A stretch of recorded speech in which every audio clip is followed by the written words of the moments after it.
வணக்கம் உறவுகளே! இப்ப நாங்கள் பார்க்க போற பதிவு மிகவும் ஒரு சந்தோஷமானவும், பயனுள்ள பதிவு. கனடாவுக்குள்ள ஒரு மாகாணத்துக்குள்ள ஆக்கள் பிஆரோட வர்றதுக்குரிய அறிவிப்பை வெளியிட்டு சில நாட்கள் ஆகின்றன. என்ன அறிவிப்பு என்பதை மேலோட்டமாகச் சொல்லப் போகின்றேன். அதனுடைய விரிவான பதிவாக்கம் எப்படி உள்ளுக்குள்ள போய் வெப்சைட்டுக்குள்ள அப்ளை பண்றது, தேடுறதுன்றெல்லாம் இன்னும் ஒரு பதிவுன்றதுக்கு அப்பால யூடியூப் தளத்தில தான் நான் அத வீடியோவ போடுவேன். ஆகவே யூடியூப் தளத்த தான் நீங்க சப்ஸ்கிரைப் பண்ணி வையுங்க தேவையான ஆக்கள். மீண்டும் ஒரு முறை வணக்கம். என்ன விஷயம் என்று பார்த்தோமென்றால், என்ன ஹேப்பியான விஷயம் என்று பார்த்தோமென்றால், கனடாவில ஒரு சின்ன மாகாணம் இருக்குது. நியூ புருன்ஸ்விக் மாகாணம். ஒரு அழகான மாகாணம். பார்க்கறதுக்கு சந்தோஷமான இடங்கள், இயற்கை ஏரிகள் இருக்குது. ஒரு கிராமப்புறமான இடமாவும் இருக்கும். பல இடங்கள்ல பஸ்களே இருக்காது. ட்ரெயின் ஓட்டங்கள் இருக்காது. எல்லாருமே ஓனான கார் தான் வச்சு ஓடிக்கொண்டிருப்பினோம். அப்படி சில சில இடங்கள்லாம் இருக்கிறோம்.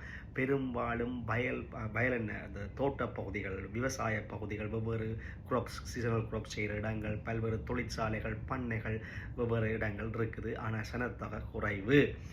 இதில் நாங்கள் இந்த மாகாணம் நியூ புருன்ஸ்விக் மாகாணம் ஒரு அறிவித்தலை, மாகாண அரசு ஒரு அறிவித்தலை விடுத்திருக்கிறது. அதுக்குள்ள தொழிலாளர்களை உள்ளிருக்கின்ற ஒரு பிஆர் ப்ரோக்ராம். இதற்கு பெயரை அறிவித்திருக்கிறார்கள். நியூ புருன்ஸ்விக் கவர்மெண்ட் அறிவித்திருக்கிறது New Brunswick critical worker pilot. இந்த திட்டத்தினூடாக, அதாவது நியூ புருன்ஸ்விக் கிரிட்டிக்கல் ஒர்க்கர் பைலட்டுக்குள்ளால கொஞ்ச துறை சார்ந்த உத்தியோகத்தர்களை அந்த தங்கன மாகாணத்துக்குள்ள உள்ளிருக்க போயினோம். என்ன திட்டம் என்று பார்த்தோம்னா, அந்த மாகாணத்தில் சனத்தொகை குறைவு, ஆனால் வேலை வாய்ப்புகள் அதிகமாக இருக்குது. அப்போ வேலை செய்கிறதுக்கு ஆட்கள் காணாது. முந்திய கனடாவை எடுத்தோம்னா இதான் சிச்சுவேஷன். ஏன்னா முந்திய கனடாவில் தொழில் வாய்ப்புகள் கூட ஆட்கள் காணாதுதான் குடியேற்ற வெளிக்கிட்டவை. ஆனால் சில மாகாணங்களில் சனத்தொகை கூடினபடியாக மற்ற மாகாணங்களை கைவிட்டோம். இப்போ அந்த மாகாணங்கள் தங்களை அபிவிருத்தி செய்ய வேண்டும் என்று தங்கண்ட கைத்தொழில்கள், பண்ணைகளை உருவாக்கி வேலைவாய்ப்புகளை கொடுத்து தங்கண்ட மாகாணத்தை முன்னேற்றணும் என்றதுக்காக இந்த ஏற்பட்ட லேபர் கேப் என்று சொல்கிறது. லேபர் கேப்ண்டா தொழிலாளர் பற்றாக்குறை, அந்த இடைவெளியை நிவர்த்தி செய்வதற்கு இந்த நியூ புருன்ஸ்விக் மாகாண அரசு புதிய திட்டத்தை அறிமுகப்படுத்தி இருக்கிறது. அதற்கு பேர் தான் New Brunswick critical worker pilot programme. இதில் நான் விரிவாக சொல்லல. ஏனெண்டா நான் வெப்சைட்டுக்குள்ளால் போய் எப்படி அப்ளை பண்ணுறது, யார் அப்ளை பண்ணலாம், என்னென்ன படிமுறைகள், எவ்வளோ ஃபீஸ் எல்லாம் வடிவாக தெளிவாக யூடியூப் தளத்துக்களால் நான் பதிவேற்ற போகிறேன். இது ஒரு அறிவுறுத்தல், ஒரு இன்ட்ரடக்ஷன் பதிவு. அதாவது இந்த ப்ரோக்ராமுக்குள்ளால் நியூ புருன்ஸ்விக்கில் இருக்கிற பல துறைகள், அதாவது கட்டுமானத்துறை என்றா மேசன் மேர், கார்பெண்டர் மேர், பில்டிங், இந்த வேலைகள், அதாவது மர வேலைகள் சம்பந்தமான ஆட்களும் அப்ளை பண்ணி வரலாம். அடுத்து அக்ரோ ஃபாரஸ்ட்ரி, அதாவது இந்த காடுகள் சம்பந்தமான, அங்கே காடுகள் இருக்குது, காட்டு மரங்களை வெட்டுவார்கள்.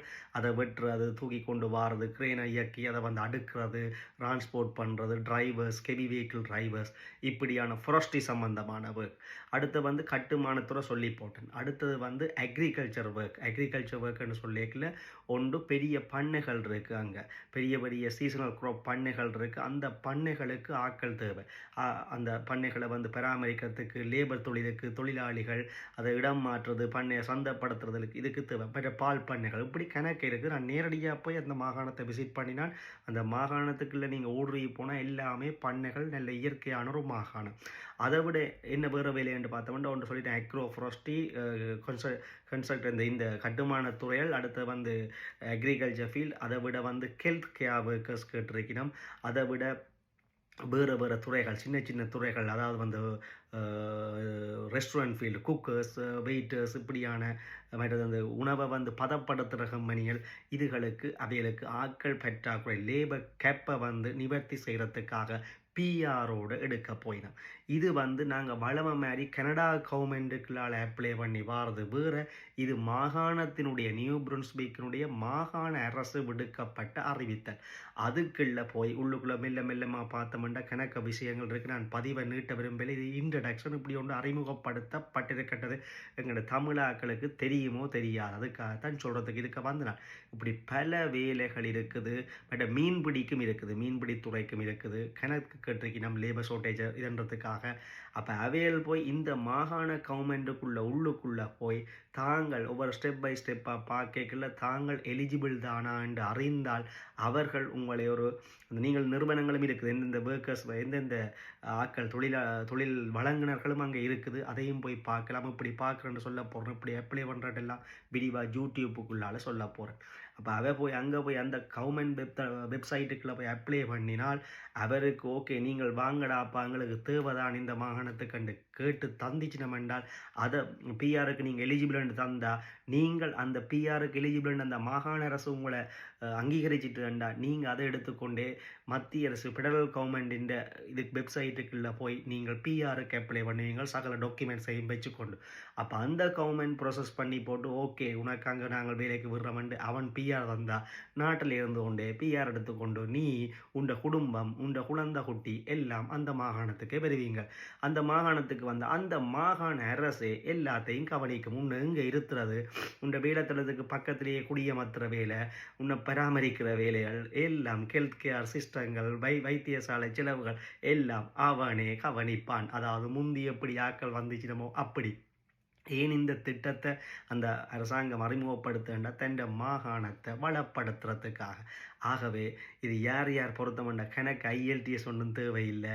வந்தால் அந்த கம்பெனியை உங்களை ட்ரெயின் பண்ணிவிடும், ட்ரெயின் முன் அனுபவம் தேவையில்லை, அவங்களே அதை ட்ரெயின் பண்ணி விடுவாங்க. அப்போ பெரிய ஸ்கில்லான ஒர்க்கர் இல்லை, அன்ஸ்கில்லான ஆக்களும் பெறத்துக்கு வாய்ப்புண்டு இந்த நியூ பிரின்ஸ்பிக் கிரிட்டிக்கல் ஒர்க் பைலட் ப்ரோக்ராமுக்குள்ளால் நடக்குது. இது எங்கன்னு தமிழ் ஆக்களுக்கு இது வடிவாக போய் சேரையில். ஆனால் வெவ்வேறு நாட்டுக்காரர் இப்போவே அப்ளை பண்ணி கொஞ்சம் பேர் வந்தும் இருக்கிறான். அவன் பதிவுகளை பார்க்க எங்களுக்கு தெளிவாக தெரியுது. ஆகவே இதுக்குள்ள எப்படி வெப்சைட்டுக்குள்ளே போகிறது, எப்படி தேடுறது, எப்படி ஓப்பன் பண்ணுறது, எப்படி அப்ளை பண்ணுறது, எந்த கம்பெனியை நாடுறது, எப்படி வந்து இன்விடேஷனை பெறுறது, அதுக்கப்புறம் எப்படி பிஆருக்கு அப்ளை பண்ணுற சகலதும் ஒன்று விடாமல் நான் அடுத்த யூடியூப் தளத்தில் நான் ஒரு நாட்களுக்குள்ள அப்லோட் பண்ண போகிறேன். மிகவும் தொடர்பில் இருங்க. எங்கள் மற்ற மக்களுக்கு உங்களுக்கும் பிரயோசனமெண்டா பாருங்கள், உங்கள் நண்பர் நண்பிகள் உறவுகளுக்கும் உதவுமெண்டா இதை ஷேர் பண்ணுங்க. யூடியூப் தளத்தை சப்ஸ்கிரைப் பண்ணுங்கள். நன்றி வணக்கம். நல்ல தகவல்களை பகிர்வோம், நலமோடு வாழ்வோம். நன்றி வணக்கம்.